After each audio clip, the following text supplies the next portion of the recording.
Волк – самый крупный хищник из семейства псовых.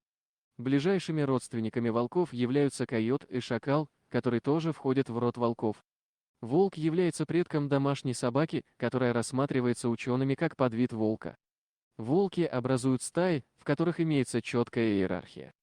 Стая волков, живущая неподалеку от населенного пункта, может нанести серьезный урон домашним животным или даже напасть на человека.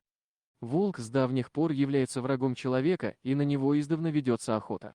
Волк является крупнейшим из животных в семействе псовых, не считая некоторых крупных пород домашних собак. По внешнему виду он напоминает крупную собаку, что неудивительно, так как волки являются предками домашних собак. Стая волков уходила вглубь родного леса. Он, всегда такой надежный и многовековой, служивший зверям настоящим домом, таял под чудовищной вырубкой, старался выстоять, пытаясь сохранить свои тысячелетние традиции. Но двуногие недоразумения, взяв бензопилы, ружья и, возомнив себя царями всея природы, уничтожали все вокруг себя. Вожак все дальше уводил стаю от опасных мест. Волчата послушно прижимались к своим родителям, а поседевшая волчица старалась не отставать от сына. Она гордилась им. Ее волчонок, когда-то раненый недочеловеком и спасенный человеком, вскормленный другой волчицей и воспитанный стаей, стал вожаком и сейчас шел впереди. Иногда он останавливался, прислушиваясь к звукам, и снова продолжал свой нелегкий путь.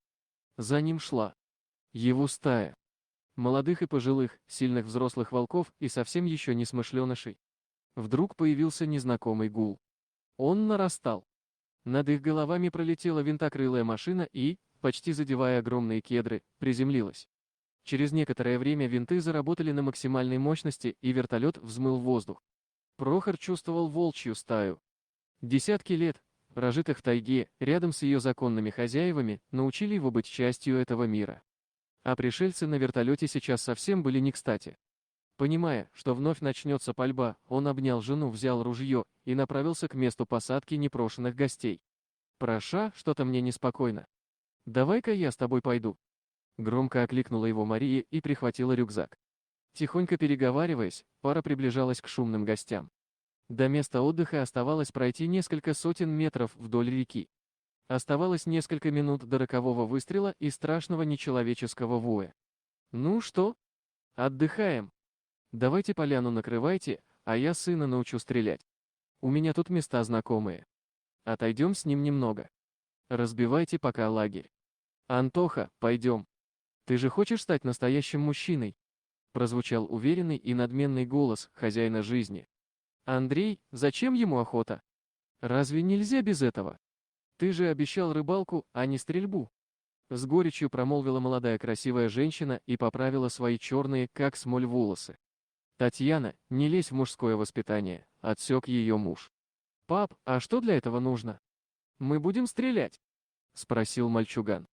«Ты должен вернуться с добычей. Это главное. Нет разницы, кого ты подстрелишь. Заяц, волк, белка, ежик, олень. Да хоть сам медведь. Папа, а мне жалко их всех. Они же без оружия. Это нечестно». Срываясь на плач, сказал паренек. «Не будь слюнтяем. Мужчина – добытчик. Мужчина – сильный. Мужчина – царь. Я здесь подстрелил волчару. А волки – наши враги». Не знал тогда мальчишка, что его отец несколько лет назад выстрелил не в волчару, а в беспомощного волчонка. И что этот самый волчонок выжил и сейчас находится всего лишь в сотне метров от них. Что неподалеку та самая мама-волчица, которая когда-то принесла людям своего умирающего сыночка. Татьяна почувствовала неладное, но ей в голову даже не могла прийти мысль, что ее сын может оказаться на месте того самого волчонка. Волки насторожились и глядели на своего вожака. Он стоял неподвижно. Неожиданно появился тот самый запах. Запах смерти. Такой сладковатый и приторный. И до боли знакомый. До той самой боли, когда в него влетела пуля и чудом не убила, оставшись в его маленьком тельце. Мать тоже запах почувствовала, ощетинилась, оскалила свои все еще смертоносные клыки. Взрослые самцы, как по команде, собрались вокруг вожака. Им предстояла битва. Смертельная, жестокая, но справедливая. За жизнь, за детей, за будущее стаи. Волчицы смиренно отводили своих детенышей все дальше и дальше от двуногих чудовищ. Волчица оглянулась на своего сына. Он стоял сильный и уверенный. Весь в отца. Крупный, отважный, невозмутимый. Как ты ружье держишь? Бестолковый. Сколько раз тебе повторять? Прорычал мужчина и выхватил ружье у сына. Андрей. Андрей. Волки, Андрюша, волки, прошептала дрожащим голосом женщина и прижала к себе сына. Вожак смотрел в упор в глаза своему несостоявшемуся убийце. Тот вскинул ружье и нажал на курок. Осечка. Волки сжимали кольцо. Снова вскинуто ружье и вновь осечка. В ужасе Андрей бросил ружье на землю и прозвучал выстрел. Безжалостный свинец пронзил грудь мальчишки. Он обмяк и начал сползать вниз. Мама в ужасе смотрела на него и не могла поверить в реальность происходящего. Всего лишь мгновение назад было все по-другому. «За что? За что?» — прокричал Андрей и бросился к сыну. Волки были совсем рядом. Вожак стоял в нескольких шагах, оскалил клыки. Андрей попятился и на четвереньках стал отползать назад, в кусты. Волк последовал за ним. Мать прижимала сына к своей груди и даже не могла кричать. Из ее груди вырывался вой, протяжный, горестный, молящий о помощи. Волки окружили людей и не смели приблизиться. Женщина продолжала выть, прижимая к себе сына. Вдруг появилась старая волчица. Ей была понятна боль этой женщины. Терять своего ребенка невыносимо. Она села совсем рядом с людьми. Прохор с Марией выскочили на поляну и замерли. Несколько волков окружили женщину с ребенком и старую волчицу. Та озиралась по сторонам и скалила клыки, пытаясь не допустить казни над людьми. Из кустов уверенной поступью вышел вожак. Он грозно осмотрелся, подошел к матери с ребенком и увел стаю. Старая волчица последовала за ними.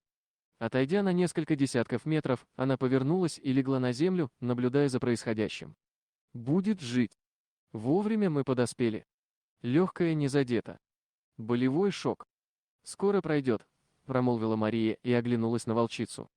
Та продолжала лежать, как тогда, несколько лет назад, около их с Прохором дома. Волчица вильнула хвостом и сделала несколько шагов к людям. Татьяна аккуратно гладила сына по голове. Она почувствовала на себе взгляд. Подняв мокрые от слез глаза, она посмотрела на волчицу. Их взгляды встретились. Они обе понимали боль. Они обе пережили ужас. Они обе были совсем седые.